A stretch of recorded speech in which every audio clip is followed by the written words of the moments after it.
Hi friends, welcome to cine family 2. ప్రముఖ star మా ఛానల్లో ప్రతిరోజు రాత్రి 9 గంటలకు ప్రసారమవుతున్న సూపర్ హిట్ సీరియల్ గుండె నిండా గుడి గంటలు.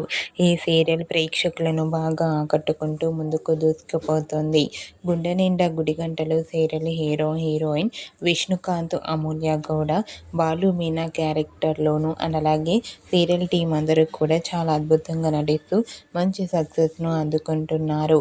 ఈ సీరియల్కి కూడా చాలామంది అభిమానులున్నారు. అయితే రీసెంట్గా గుండె నిండా గుడి గంటలు సీరియల్ అర్బన్ మార్కెట్లో 9.27 రేటింగ్తో నెంబర్ 1 సీరియల్గా నిలిచింది. ఈ న్యూస్ తెలుసుకున్న వారంతా కూడా గుండె నిండా గుడి గంటలు సీరియల్ టీం అందరికీ కంగ్రాచ్యులేషన్స్ని కామెంట్ రూపంలో తెలియజేస్తున్నారు. గుండె నిండా గుడి గంటలు సీరియల్ ఇలానే నెంబర్ 1 సీరియల్గా సక్సెస్ను అందుకోవాలని కోరుకుంటూ ఈ వీడియో మీకు నచ్చినట్లయితే మీ అభిప్రాయాన్ని మీ కామెంట్ రూపంలో తెలియజేస్తూ లైక్ చేయండి, షేర్ చేయండి. మరిన్ని ఇంట్రెస్టింగ్ అండ్ లేటెస్ట్ అప్డేట్స్ కోసం మా సినీ ఫ్యామిలీ 2 ఛానల్ని సబ్స్క్రైబ్ చేసుకోండి.